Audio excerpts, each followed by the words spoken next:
Zooming into the area in front of the Capitol building, many researchers have identified Masonic compasses built into the street plan.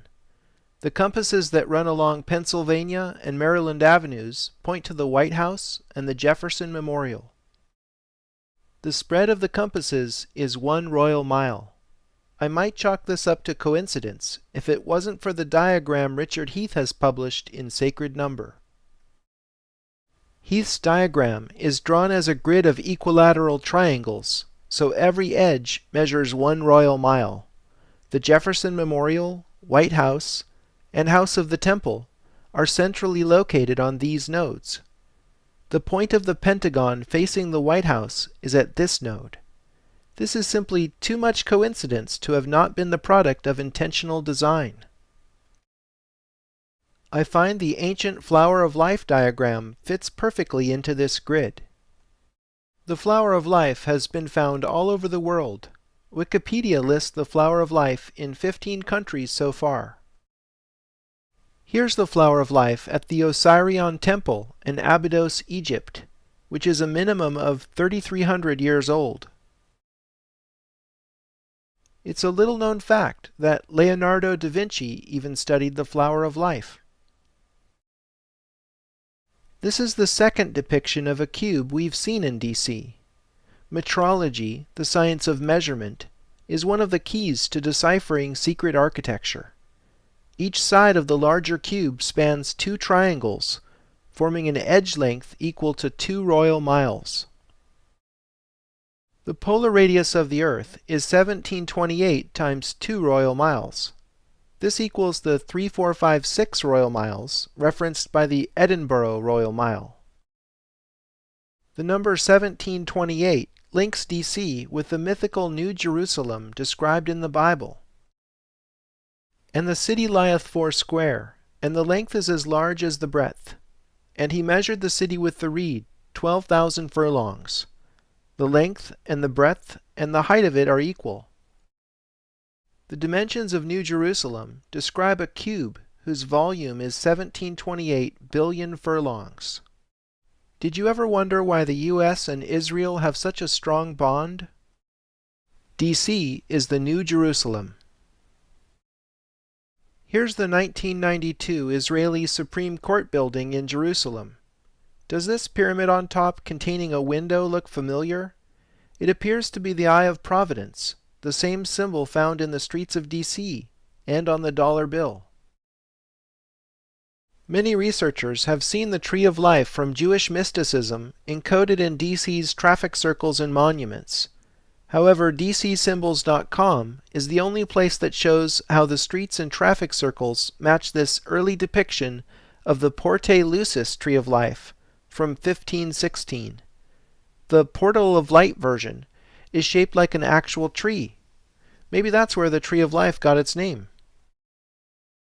Scott Circle's gently curving streets mimic the shape of the Pythagorean Y.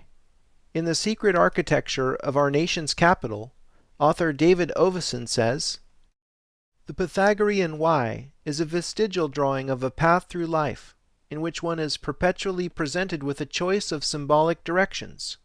Should one do good or bad?" Scott Circle is in the position in the Tree of Life known as Doth, the hidden Sephiro. According to the Kabbalah, the reason Doth is depicted as hidden is because humans who remain selfish cannot see it. Only those who orient themselves in the service of others are able to see the light of Doth, in which all 10 Sephiro are united as one.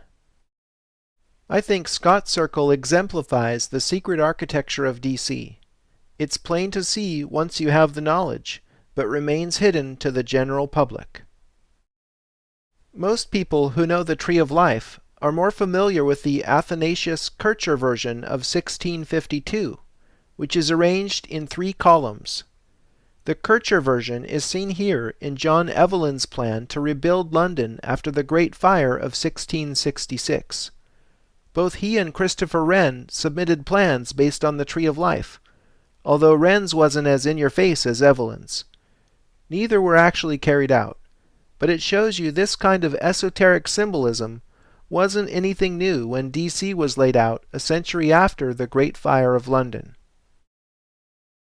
As you've seen, there is a deep connection to Judaism, both in the Tree of Life and in the metrology of Richard Heath's larger cube that links Washington, D.C. with the mythical New Jerusalem in the Bible. To understand why both the Flower of Life and Tree of Life are in D.C., you need a 1-minute visual education in sacred geometry.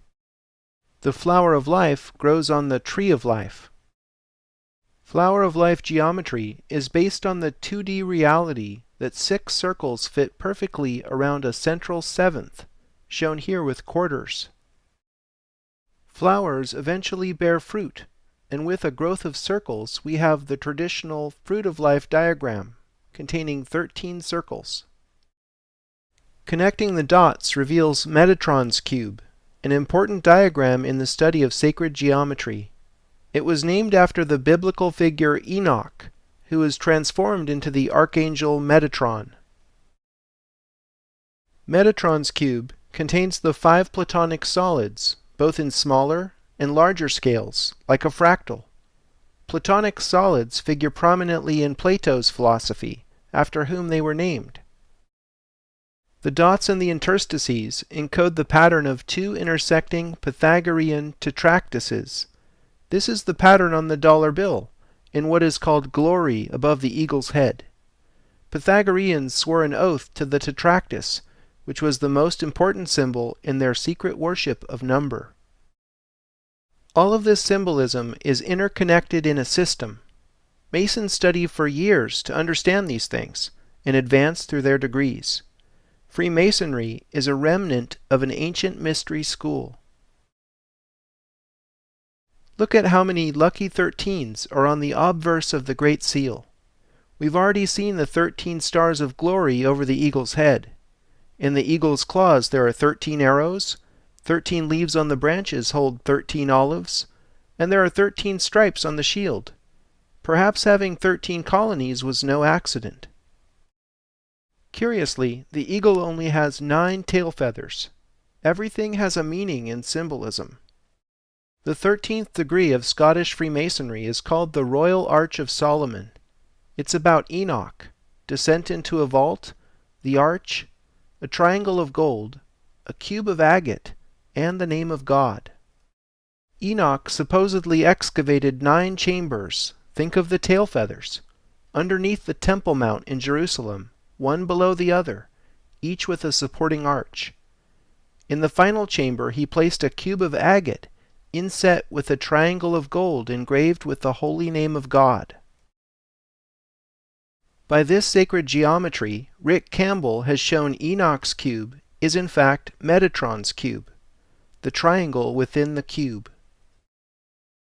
The name of God shown in Hebrew is called the Tetragrammaton, the most sacred 4-letter word in Judaism. The letters of the Tetragrammaton are traditionally shown in the Pythagorean tetractys because it encodes the Shem Ham Horash, or names of God, which in Jewish mystical tradition corresponds to 72 arrangements of the 4 holy letters. The practice of assigning numbers to letters is called gematria. Here we see how the letters in Enoch's triangle encode the number 72, the number of names of God.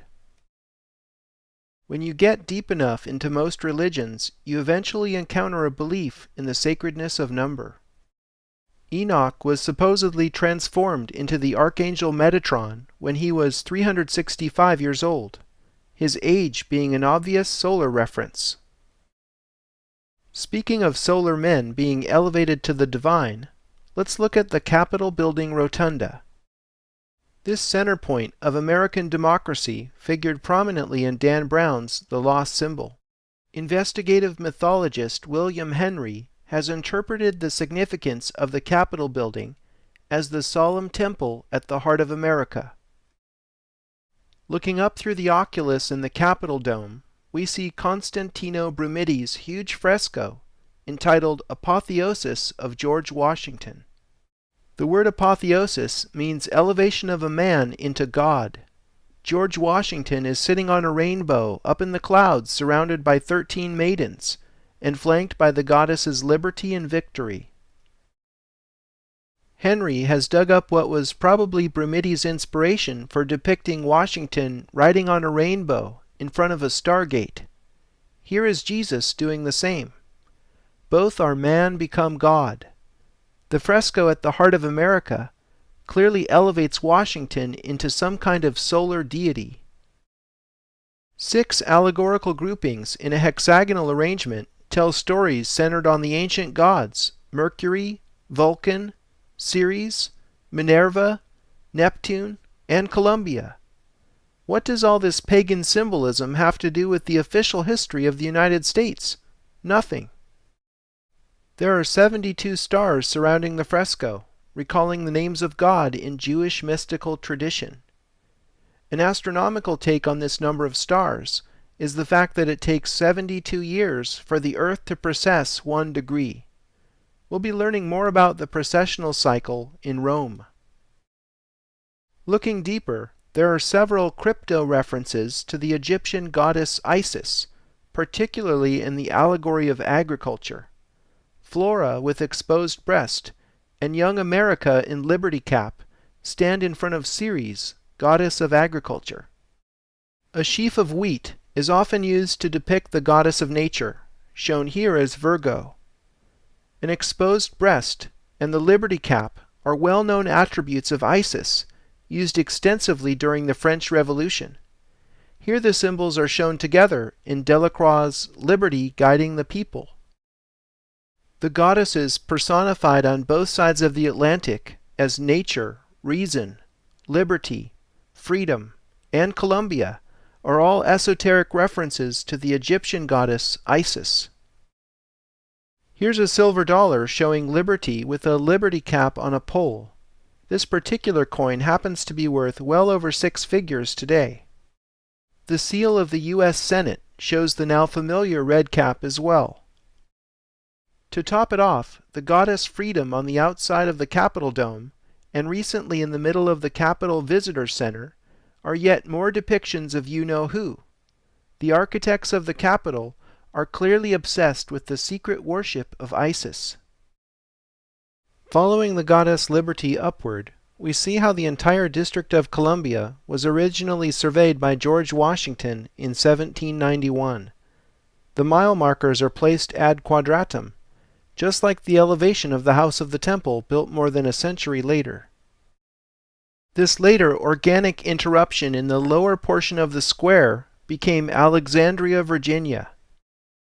In the ancient world, Isis had an important temple on the island of Pharos, just outside Alexandria, Egypt. Pharos was the location of the Lighthouse of Alexandria, wonder of the ancient world. The light that shone from it was the Stella Maris, Star of the Sea, one of the many epithets for Isis. The highest point in Alexandria, Virginia, has a replica of the ancient lighthouse, in the form of the George Washington Masonic National Memorial. George Washington and many of the founding fathers were, of course, well-known Freemasons. Pay special attention to the 3 cubes forming the body of the lighthouse. We'll see this symbolism again in London, and finally decode it in Paris. How is it that we keep finding secret connections to Isis and ancient Egypt in a country that has no ostensible reason to make this symbolic linkage?